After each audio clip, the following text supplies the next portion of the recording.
Welcome to the TDC Today Show communities. My name is Sue Roscoff. The Disability Channel, or TDC, is out of Toronto, Ontario, Canada, showcasing abilities. TDC provides digital media production, education, and employment programs by and for persons with disabilities and veterans. It's through media, training, and community partnerships that we create opportunities where we champion inclusion and truly make a difference for everybody. Joining me today is my co host, Michael Martin Hummel. Michael is a writer, speaker, and podcaster dedicated to bridging the gap between disabled and able-bodied people. Michael, it is always good to see you. How you doing? I'm good. It's always good to see you. So you have an event coming up in a couple of weeks. You want to remind us what that is? It's I do once a month an event called Stories of the Diversity. I have anywhere from 5 to 20 people speak on a certain theme that's centered around disability. And this month is autism.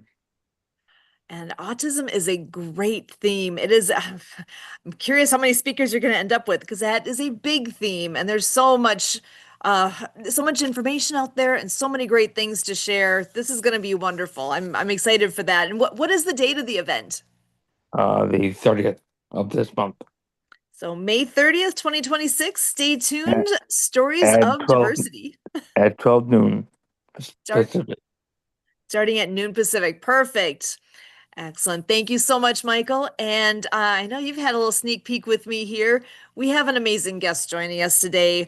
We've got Dina Elaine, who is a global keynote speaker and acclaimed author of the Tragic Whispers trilogy, known for challenging audiences to rethink how they show up in leadership, communication, relationships, and everyday life. Drawing from her own experiences with childhood trauma, addiction, loss, and personal transformation, Dina speaks against complacency and helps people recognize the hidden triggers and patterns shaping their decisions and behaviors. Through her signature framework, recognizing the triggers and the patterns, trace the root, rewrite the narrative, and know your why. She empowers audiences to uncover those root causes, break unhealthy cycles, and lead with greater clarity, purpose, and authenticity. Blending real life storytelling with practical insight and faith centered encouragement, Deanna Elaine's message inspires individuals and organizations to stop operating on autopilot and become more intentional in how they lead, communicate, and show up every day, no matter what that looks like. Thank you so much for joining us, Deanna Elaine. How are you? Hi, Sue. Thank you for having me. I'm doing fantastic, better than I deserve. Doing great. Well, and I know that there's a lot behind this whole the whole message and what you've put together here with your books and message you deliver. You want to dive in just a little bit more with what you all do? I will. I will. Thank you. Uh, Tragic Whispers is a trilogy. I just finished book number two. The first one, the tagline is Secrets from the Heart of a Broken Palestinian American Woman. And the second one, the tagline under that is A Palestinian American Mother Held by God, Bound by Addiction. I was an addict for over 30 years, a functioning addict. So what that means is that you show up every day and you just go through life cycles, and you forget about the hidden memories that we have suppressed. And a lot of them start between the ages 3 and 5. And those specific memories we keep hidden, and but we react in our adulthood because of what happened to us as a child. I'm from a multicultural, multiracial, dysfunctional family. My father was Palestinian. He passed some 40 years ago. I was only 21, and my mother She's from Kentucky. Spirited redhead, fiery young lady. And she since passed this past year. It's been a year, right at a year that she's been gone. So growing up, trying to live under one roof with two sets of morals, two sets of heritages, two sets of everything, types of food, types of people. My mother ended up finding the Lord and became a Christian. My father claimed to be Muslim, but did not practice. So he didn't really care that she was a Christian. Us girls, so we'd go to church, not a problem. So we never had that issue in the home because my father was not practicing. Now, as far as when we would go overseas, he was very practicing. So right there, double standards, and oh gosh, it was just a mess. He was very influential. He was with Yasser Arafat on Sadat. He was with them the only time Yasser Arafat was at the United Nations in 1974. So when he would threaten me, and well, I was the white girl, so to speak. My sister was dark skinned, dark hair, dark eyes. She fit the role of Middle Eastern. I did not. So I was the one they chose to marry off at age 15. And when he told me if I didn't do this, they would find me floating face down in a river, I believed him. I believed him. I did have two friends. Yeah. I had two friends, and one of them, I say two friends. One I knew of through going to school overseas, and the other one was actually a neighbor overseas, so I knew her pretty well. Her brother and father had to literally come to the States and find her, and they pushed her off the subway in New York, and they called it a suicide, of course. But in order to save the family name, they had to dispose of her because she too left the marriage. The night before I turned 16, I left the arranged marriage, and I was on the run for about 3 years. And finally, I found out my father was very ill, and I just thought, he's either going to find me or kill me when I get there, or we're going to make, amends. And he was so ill, we did make amends, and he did live another 3 years. And we parted well. I was living in his home when he passed away. He was in hospital in Cleveland Clinic, but we did make amends. So that was a good thing. I do say that he got away early. That he didn't have to go through what my mother went through. Her and I, we always butted heads, and just because of everything that happened, I blamed her. She blamed me. The other sibling was perfect, So you get all these triggers and patterns that form in your head, and you have to learn to decipher what is true, what's not, what no longer serves me, and how am I going to fix this? Wow, you do what everybody else does, and you go find some drugs and do them for about 30 years. And I can laugh now. I mean, it's not a laughing matter, but in all reality, if once you get to the place that I am of healing, you just like, oh my gosh, what was I thinking? What was wrong? Why would I do that? And it's only because now I know the truth. I know the truth. I made it a point to, once I had to go tell on myself. I had to tell my husband one night. We've been married now 18 years, but we were about 6 years into the marriage, and I couldn't get high enough. And so I remember pulling over the car, and the song Jesus Take the Wheel came on, and I just lost it, just bawling and literally holding on to the steering wheel saying, Jesus, take the wheel. And that little voice, that Holy Spirit was saying, go home and tell on yourself. So I did. And he gave me three choices once he could get his voice back. He was just like, I wouldn't even go in the house. I was so ashamed. I had him come out to the garage. And I said, I have a drug problem. I've had it since I was in my early 20s. And he's like, we have 5 children, his kid, my kids, that type of thing. And he said, you've had 7 restaurants, you've had hair salon. He said, I don't get this. And I explained somewhat, and it made a little bit of sense. And then the anger came. This is all in about like a 30 minutes of us in the garage. And he said, you have 3 choices. He said, I can divorce your tail, I can call the police. And I said, no, you can't, because I don't have any drugs on me. And he said, or we can get you help. And when I saw the look in his eyes, you know, the passion, the compassion, the love, the sadness also, um, I could just see that he truly wanted to help. And I didn't know how to respond in what, and Michael, you'll laugh at this, the normal way. Michael and I have had a conversation about what normal means. And I really did not know how to say thank you or yes, please. I said, I'll take what's behind door number 3. That literally was my answer.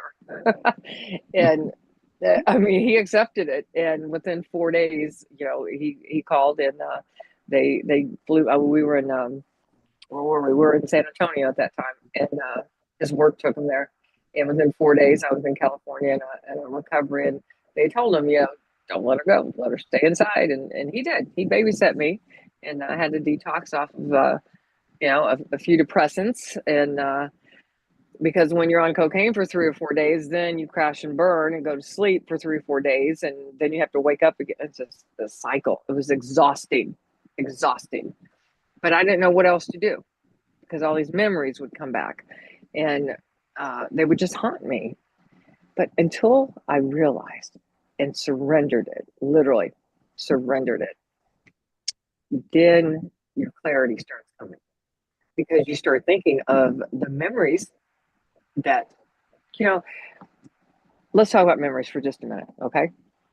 All right. So a memory is it's noted that we start having childhood memories at about between the ages of 3 and 5.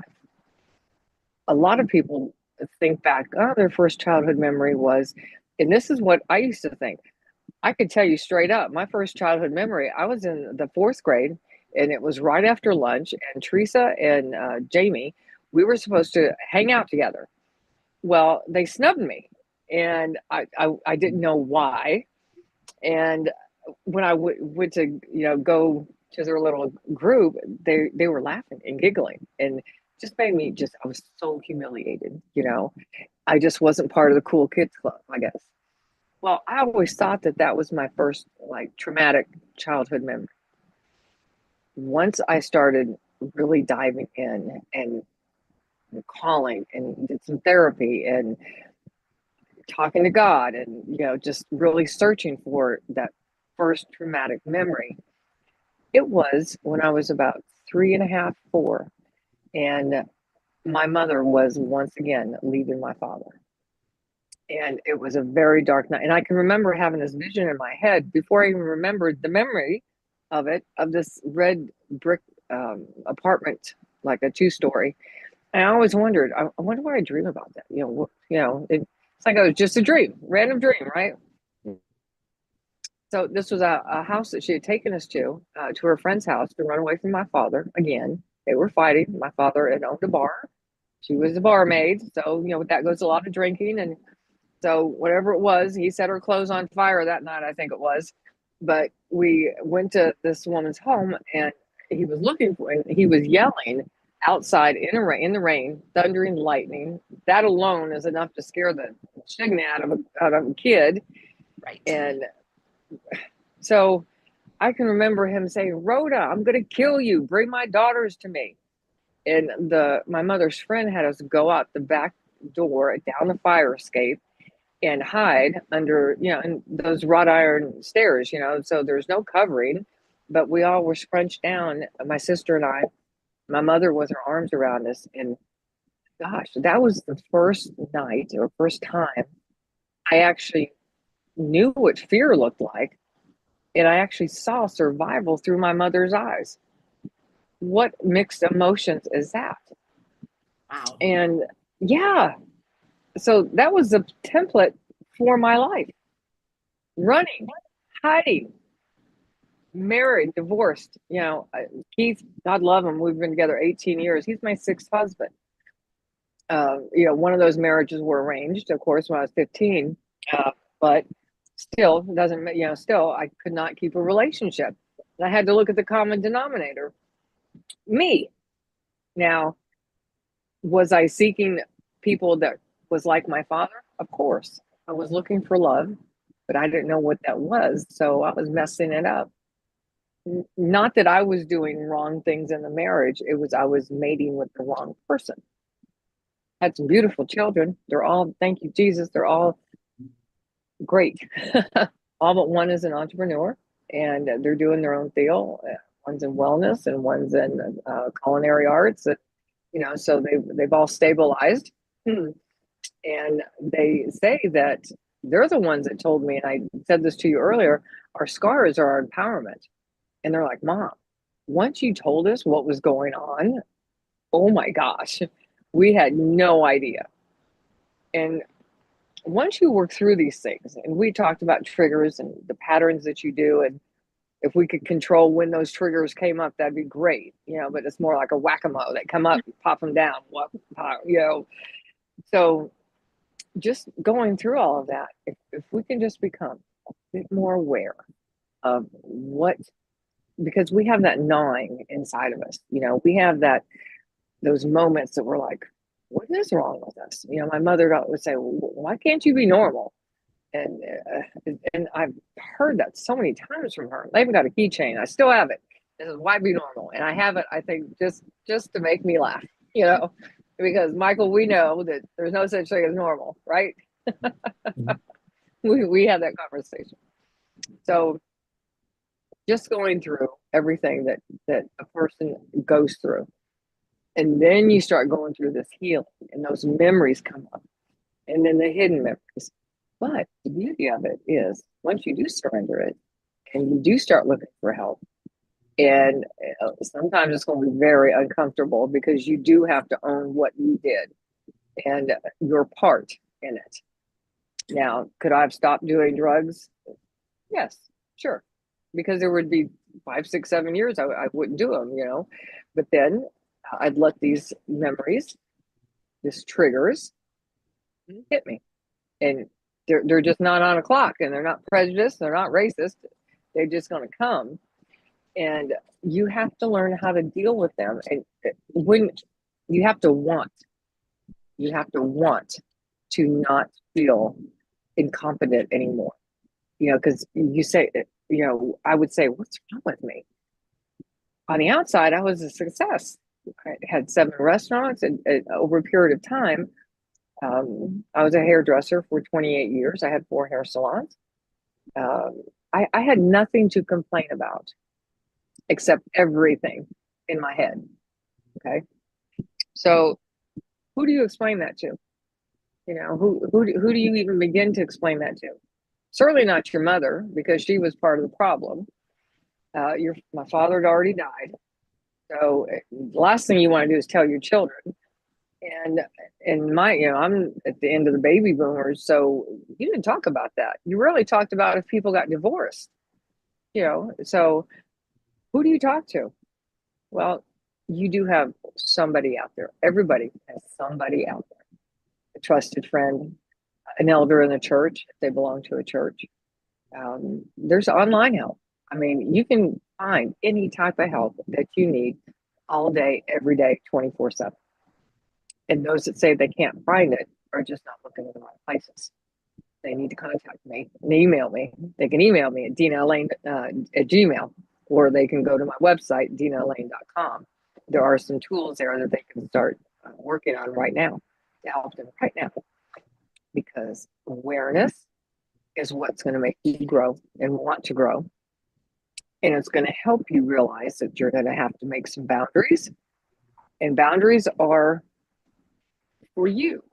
It's for you to be able to heal while you're working through all those tragic whispers. And you just, my mother and my sister thought it was a punishment that I had to put up boundaries.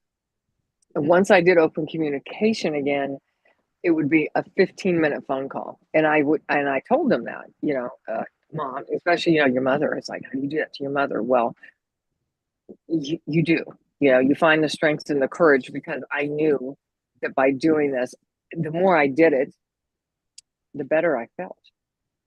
I started feeling whole again. I no longer craved the drug. I had a few hiccups during this healing time, and it would be because I allowed one of those memories to set a trigger off.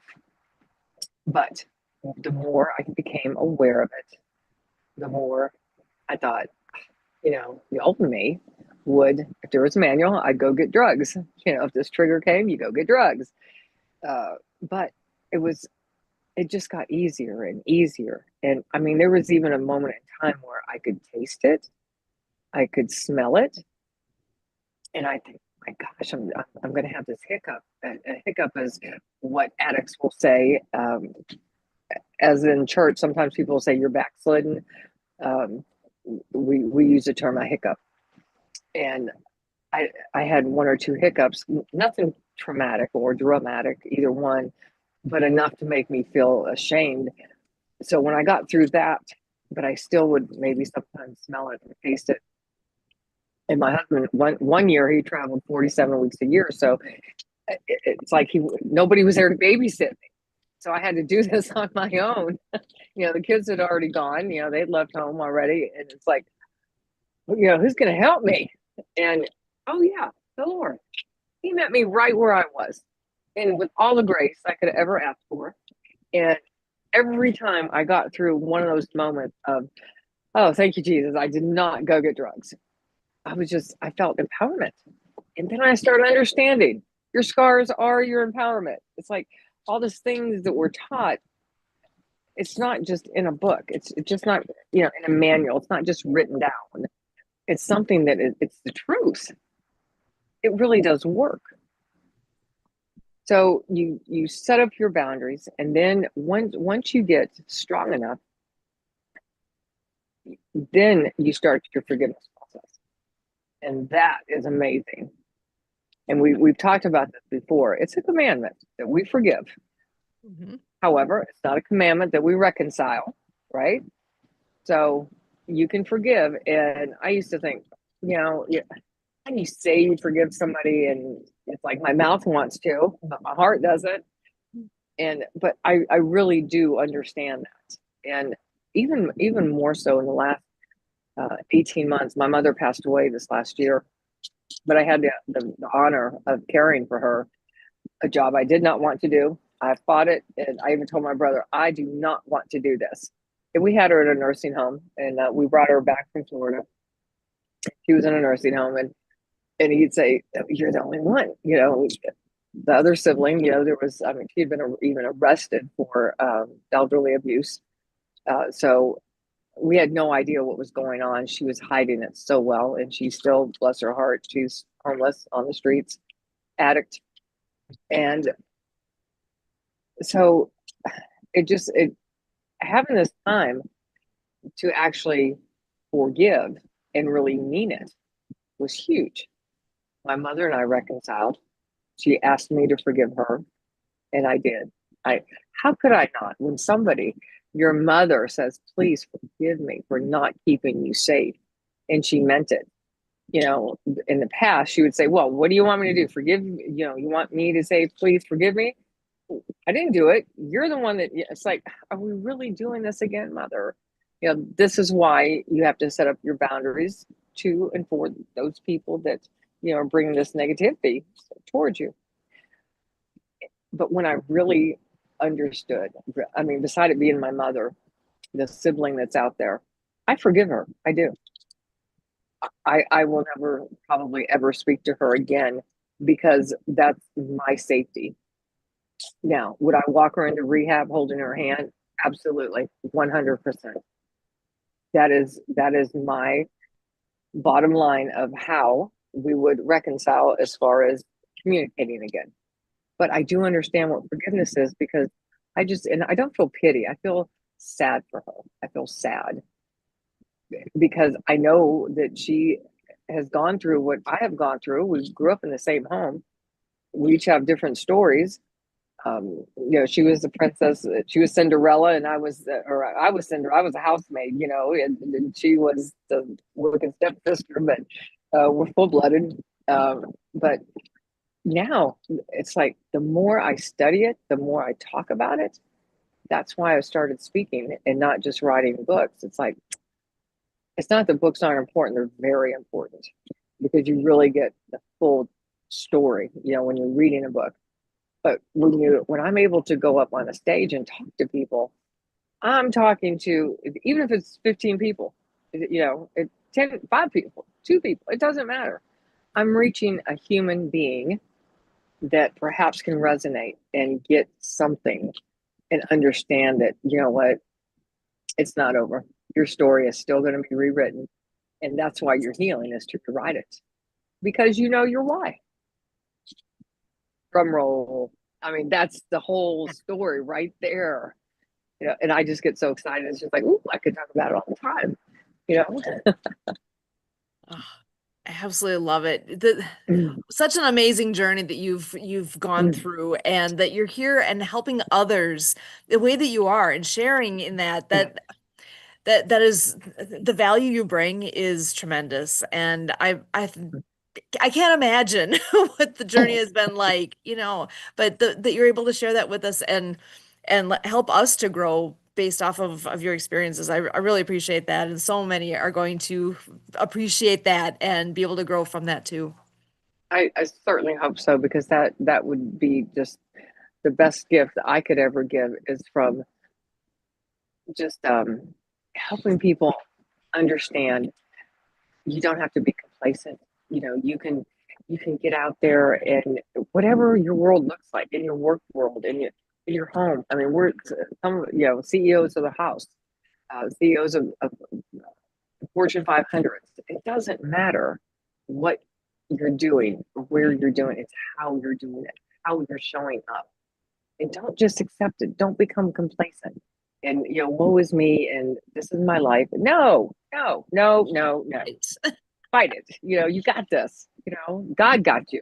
He knows what time it is, and he didn't keep you around just for shiggles and gits. He's got Right. you know, he has a purpose. And at age 64, sometimes I still question. It's like, Lord, what's that? And he's like, you're not done yet, girl. Keep on going.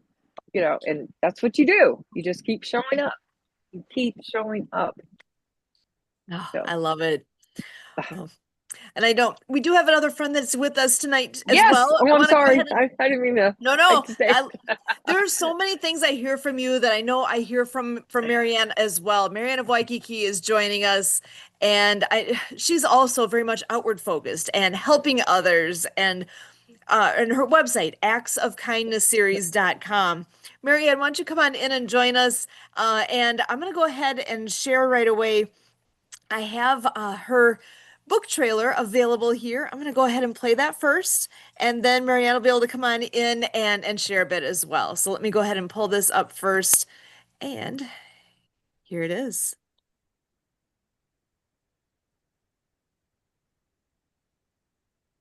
World Water Year. Join us as we celebrate World Water Day with the fourth book in the Acts of Kindness series by Marianne of Waikiki. Meet Robo Motivation, a brave robot delivering clean water to schools worldwide. Alongside Waterflow the whale, our deaf ocean hero, they show that every act of kindness can change the world, one drop at a time. Plus, meet Pollination, the inspiring bee championing sustainability, and Mr. Penmanship, the Emperor Penguin, urging you to stand up for climate change by writing to Greenpeace. Powered by Lucy Lynch's Love is the Only Way. This movement reminds us that love, kindness, and action create waves of change. This book is dedicated to Leon McLaughlin, founder of Clean Water Foundation, Seattle, Washington, USA. All U.S. classroom teachers can request copies for every student through DonorsChoose.org. Support a classroom, build a future. Get your copy today on Amazon and visit actofkindnessseries.com. Unite for the love of water.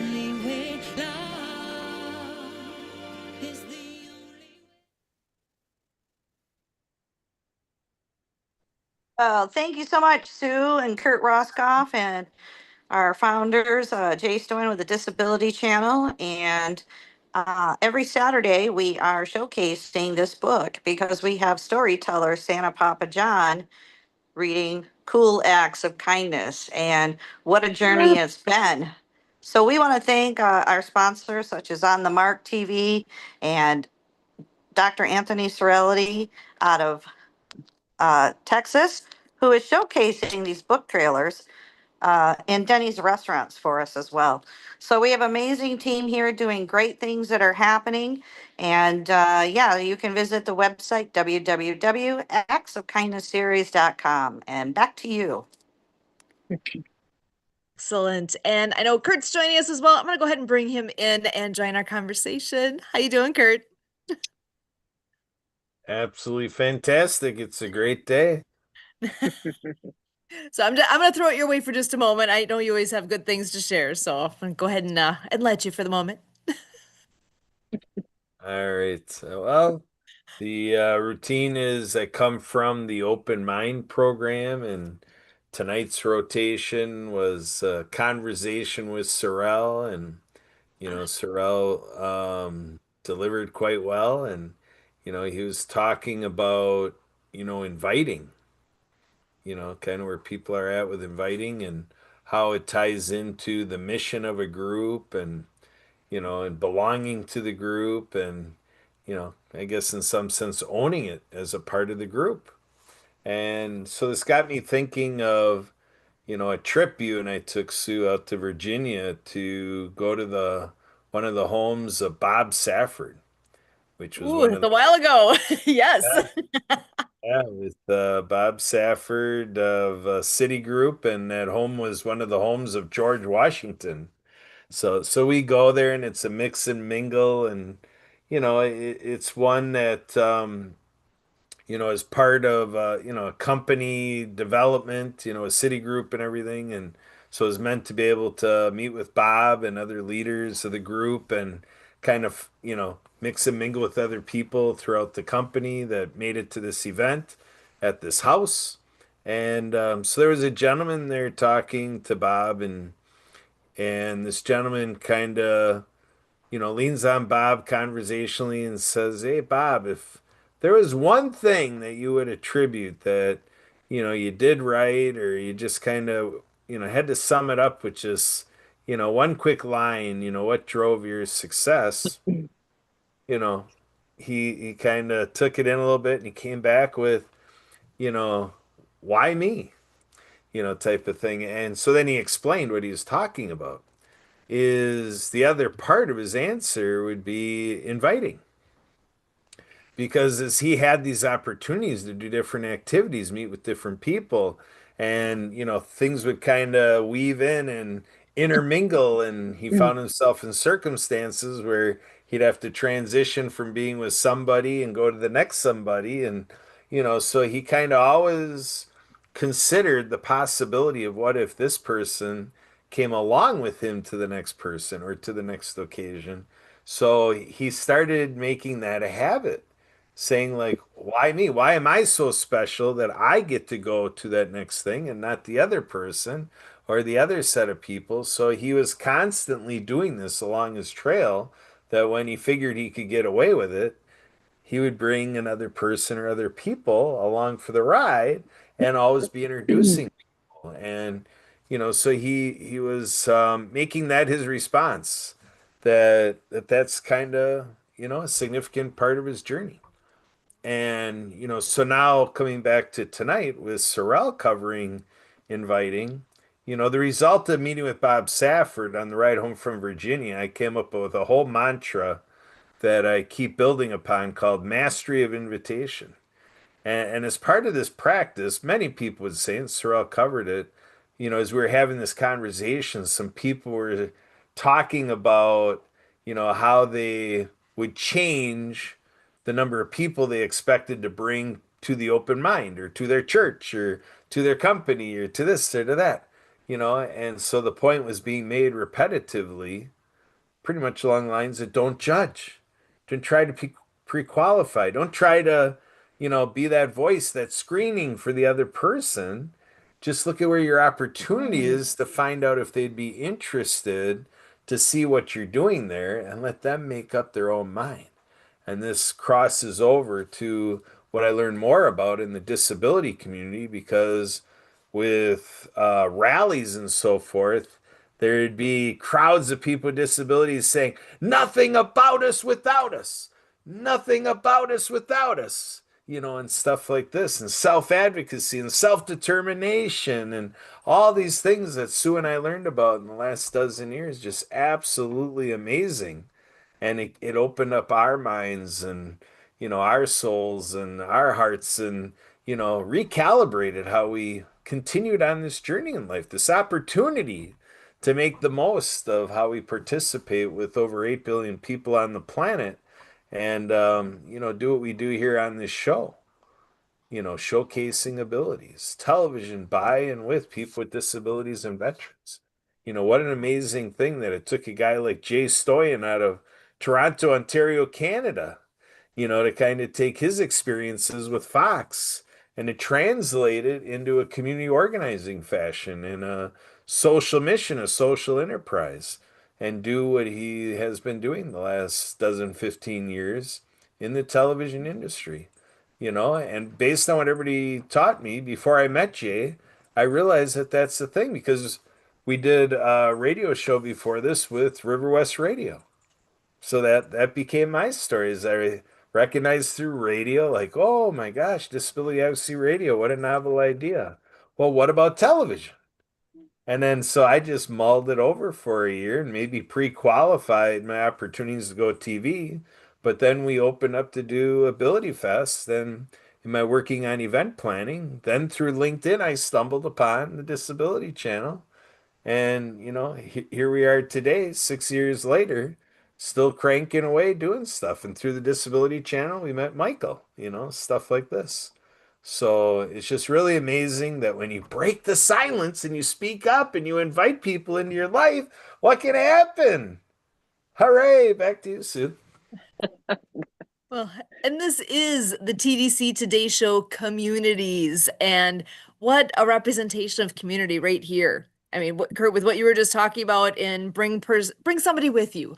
Bring, that's the essence of community, of being together. It's not it's just me. I'm doing this myself, nobody else. That's not the flavor here.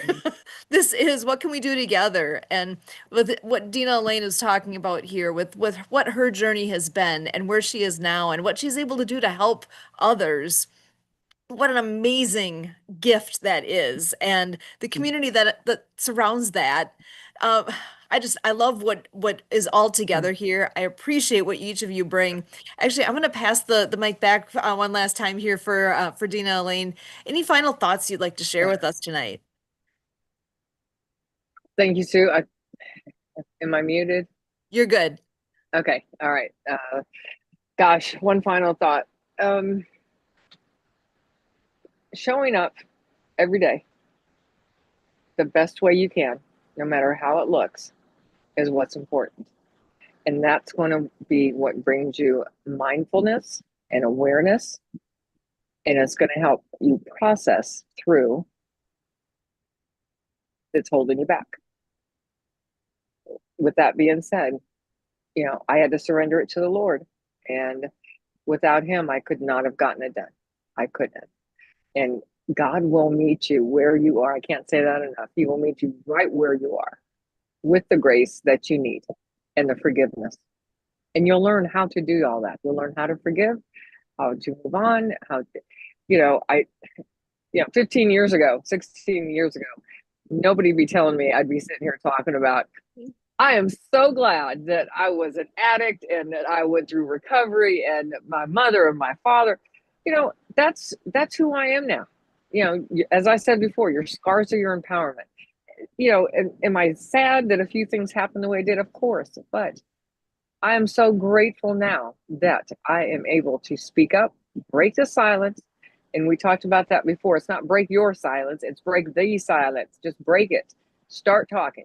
Whatever you need to talk, just open your mouth and say something. Tell somebody. Somebody will listen. I know they will. Believe me. My family did. My people did. You guys are listening. Somebody else out there is listening.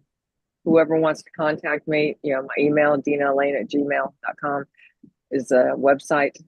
So it's just my name. You can find me all over social media. I will be there for you. I will listen and I will help the best way I can. Excellent. Thank you so much for all you've shared with us here today. We really, truly appreciate you. And Michael, I'm going to Thank you. pass it to you one more last time here as well. Any last thoughts you'd like to share? I just had one question for Sure. Gina. What did it look like as far as the recovery and how hard was that just to go through the process? It was shameful. It was very shameful. It was humiliating because I had to own it.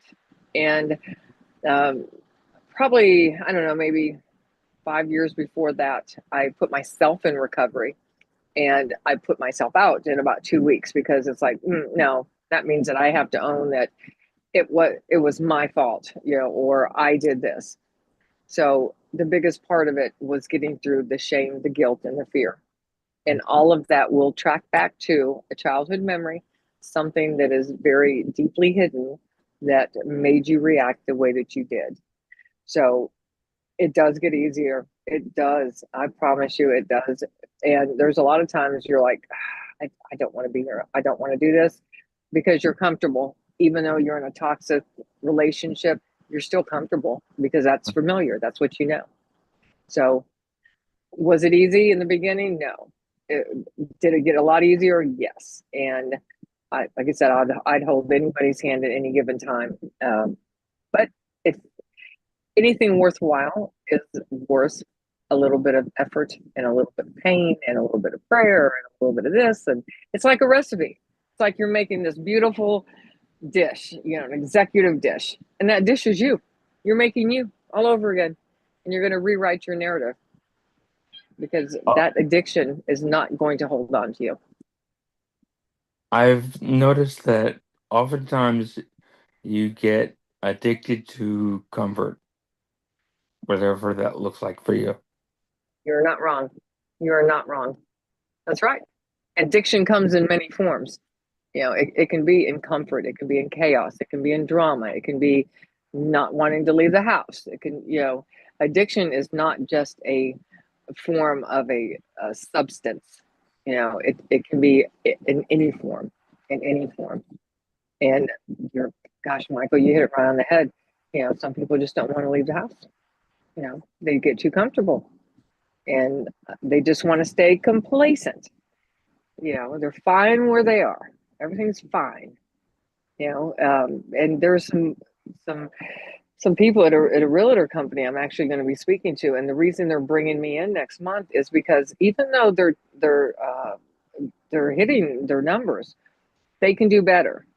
And the owner of the real estate office knows that they can do better. He said, I've seen it, but they got comfortable. And I said, they're complacent. There's nothing wrong, terribly wrong. It could be better. It could be worse. We're good. And he's like, I just, I need better from them because I know that they can do better. So that was a great question, Michael. Thank you for that. Very good question. It's interesting. I've noticed complacency keeps you just stuck. You're not wrong. You're not wrong. Yeah. What? Why go on? You're stuck. But at the same time, it's like, and I'll do one of my children. They're all entrepreneurs except for one. She's the youngest, so she's just 24. But the one son, although he's an entrepreneur, he is complacent. He is just there, and he is an alcoholic. He's a functioning alcoholic for the most part. We just started communicating literally 3 days ago. And I have to be very careful because he is not ready to get out of his comfort zone. And that's one thing I've noticed with people that are complacent or are in their comfort zone. They have this big wall up because I think they know that they are being complacent, if that makes sense. They know that they're not doing as much as they could and bring their best self forward. but that's okay because they're fine. Everything's fine, you know. So what do you do with that? You know, especially as a mother, you know, a brother, a father, you know, what do you do, or just a friend? What do you do with that? You pray for them and you sneak little words in, or you give them thoughts to think about. Never attack them, which they would think of it as being an attack. So I would never say, you know, how much have you had to drink today, son? I would never say something like that. You know, I would go with more of, tell me about how great your day was. Give me three great things. You know, give me one.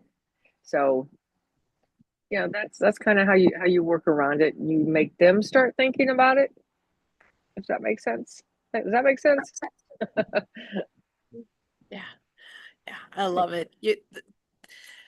What you guys have all brought here tonight, this has been amazing. Thank you so much for this conversation, for all of so many bits of gold scattered throughout.